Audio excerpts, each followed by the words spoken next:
time. Yeah. But a lot has happened. Loads. Yes.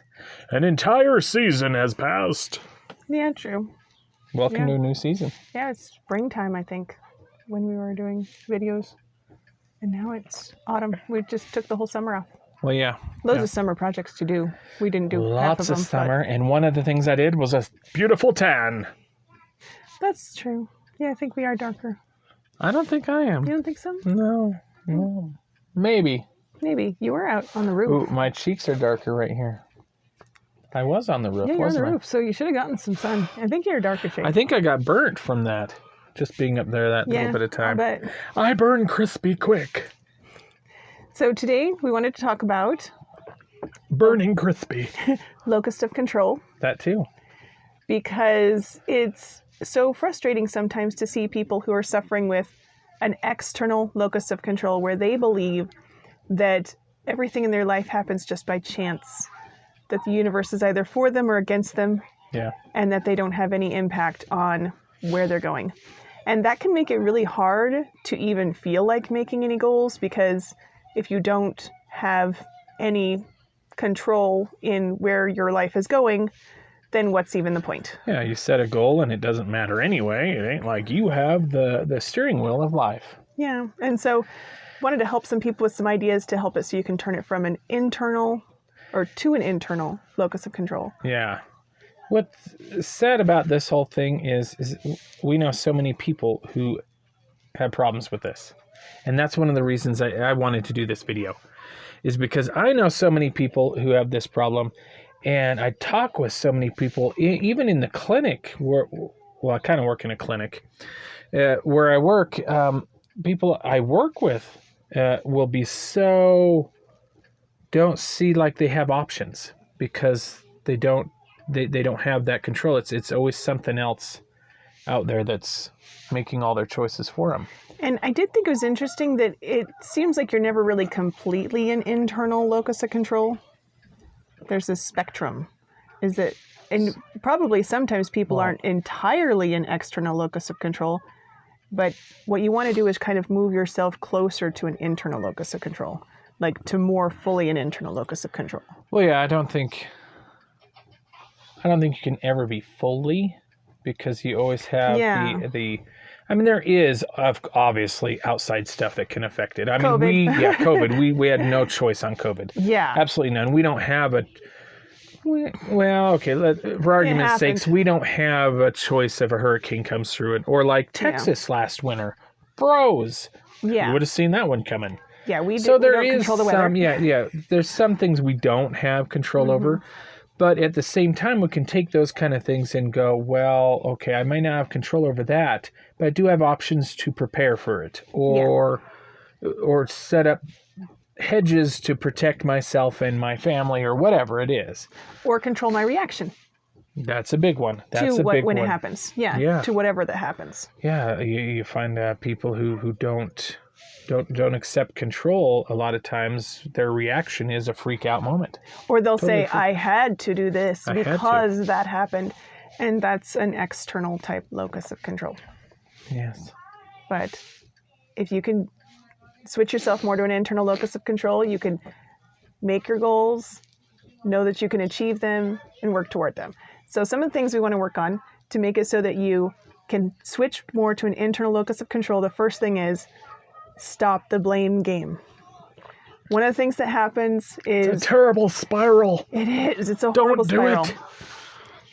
First thing that happens sometimes is when something happens, it's his fault, it's her fault, it's their fault. And that never helps. No, I didn't mean to point at you. It never helps. Even if you convince the person that you think is guilty that yes, indeed, it was all their fault, what have you really accomplished? Yeah, what are you going to get out of it?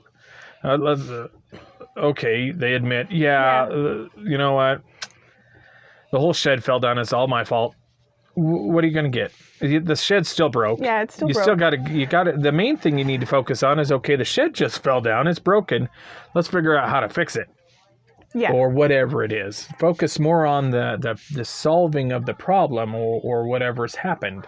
instead of everything halt just to find out, point who's at fingers. fault? Like that's what happens too, is everything stops. It all stops. Let's just stop right now because we have to point fingers and we have to do this witch hunt and figure out Which who's the guilty party. brings anger into it because people feel attacked. They feel like they have to go, no, it wasn't me. It was, And everybody gets all defensive.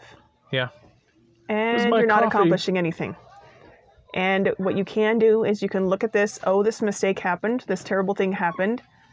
Like you were saying, what can we do to solve this? And what can we learn from this? Maybe we can't solve it. Maybe it's just broken. And that's it. We just have to take all the pieces off of the shed, But what can we learn from this? Maybe there was something that we could do next time to prevent this from happening. Yeah, maybe George shouldn't be in the shed. Maybe. He breaks the shed. He breaks the shed. No, not without some kind of supervision. Let's just learn from it and figure out what happened and really do more of a takeaway. What can we learn from the situation, resolving the situation, and not jumping into that terrible who's at fault. And that's something that improves. You come out of that situation having learned how to do better next time. You come out of that situation maybe with a solution to the problem, much more productive than the blame game. So the second thing that you can do to help turn things more toward an internal locus of control for you is you can remind yourself that you do have an impact on your future, on your life, by using positive language. Like, I'm going to accomplish this because of my determination. That I am going to make this happen. That instead of using stuff like, I hope I'm lucky, or I hope the universe is shining on me today, or something. Basically, you're taking that power back. Because when you're saying lucky, well, you have no power. You're relying on luck to come your way instead of more empowering things, putting the power back to you. And a lot of times the things that you say like that really soak into your into your thoughts. That's why it is people do affirmations. Yeah. And why it is that I always tell people to stop saying negative stuff about themselves, because it really gets in your brain and it gets really in your unconscious. And a lot of, you get down to just negative talk in general. How much of it's yours? How much is programmed there from most negatives? You're not born thinking negative things. You want to take control over that negative thought is look at it and go, okay, I'm not the one who put it there. It was put there probably clear back. You could probably trace it back to when you were an innocent child, had no idea. Somebody may have not even meant to hurt you, just said it, and then that thought just sticks with you. Most of those negative thoughts aren't yours anyway. Let them go. And once you realize that and address it as this isn't really my thought, and replace it with something positive. Replace that I'm a failure to I'm whatever you want to put in. I'm a success. I'm a winner, whatever, and replace it and realize that I'm a failure is not even your thought anyway. We're not born to think these things of ourselves. And some of it is that it might not even be applicable. Maybe 20 years ago, maybe it even was, or maybe it really wasn't. That was hurtful. But maybe it's not even applicable, know? Like maybe there was some time when you fell down on a bicycle and so you decide that I can't ride bicycles. I just can't do it. That maybe it's not applicable anymore. Maybe you can do something today you couldn't do 20 years ago. Or maybe you're just a different person than you were then. Or maybe somebody was talking to somebody else and it just got into your mind. That's the problem. A lot of this stuff is when you were kids and maybe they weren't even talking to you. They or might even have been about something. Yeah, they might have been talking to the cat. Who knows? And you just, for some reason, internalized it.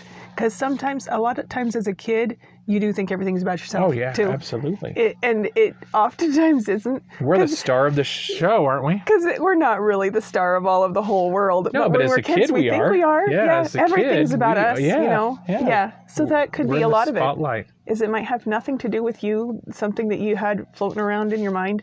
Yeah. And so just replace all of that stuff that's not helping you to feel in control of your own destiny, and just let it go. Yeah, take power of your take life. power. It's your life. You get one shot. Don't waste it on the blame game. Don't waste it on negative thoughts. Regain power of your own life and go in the direction you want to go. And go ahead. Oh, that's okay. I got it. Okay. Anyway, that's it. Okay. That was my thought, pretty much. Oh, okay. Yeah. And so the next thing it is that you can do is you can embrace failure. It's so empowering to just go out and fail. I remember when we put on that big dance. Yes. It was wonderful to. We had no idea what we were doing. Failure. We had no idea what we were doing. Had no idea we were going to do an all area dance. So Yep. we just one day just like, hey, guess would be Great fun. idea. Yeah. Yep. Complete failure, came out the other side and felt really The empowered. dance, it Was nice. It was booming. really awesome. Everybody Booming. should have been there. Everyone should have been there. There was great lights, great music. It was a great location. You name it, great location, huge place, and not one person showed. Yeah, it was great though. It would have been wonderful for anybody who wanted to be there. Yeah. It was complete failure, came out on the other side and felt really excited and happy about how, look at that. We went through this terrible failure and here we are still. And the way we set everything up. I mean, we even went, the insurance and everything, and we had no idea about anything like that at the time. And we ended up pulling like $1 million policy out on the whole thing, and you name it. But we accomplished all that. We learned how to do it. We'd done all these steps. We secured a location, secured the music, secured these huge speakers that were, as tall as this room. They were huge speakers. And which sounded great when we hooked it up to Jurassic Park. And it filled up the whole room so wonderfully in that location that we chose to. Oh yeah, it was filled a huge, up the room with huge music location. really well. I think that location could handle 1,000 people at least. It was it was a great experience, but like I said, not one person showed. Not one person showed up, and you know, it was still to this day, I still don't regret doing it. I think it really was a good great idea. thing. So embrace failure.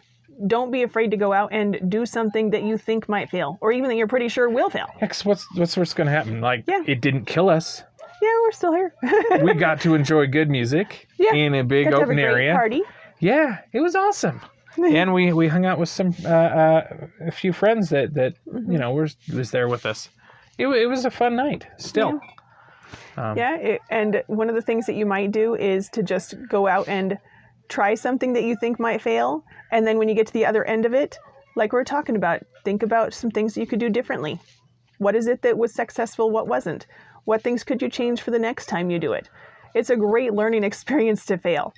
And that's where I really like Meet the Robinsons, is that they talked at that one point, I can't even remember which character was, said that we learn so much from failure. From success, not so much. Yeah, if everything you did just turned out great, You're learning nothing. Yeah, I mean, you really, what makes the successes so great is that you know what failure feels like. And so it makes you appreciate that even more, because for things to succeed, you have to put in the work. You have to, like I said, we put in a lot of work. Now ultimately it did fail, but at the same time, I think later on in life, I think it made us more prepared for, we did rental houses for 10 years. I think us having the other experience with insurance companies and you name it, and dealing like it made us look into things a little more though, because we're like, well, this is where we should have looked in a little more on the dance thing.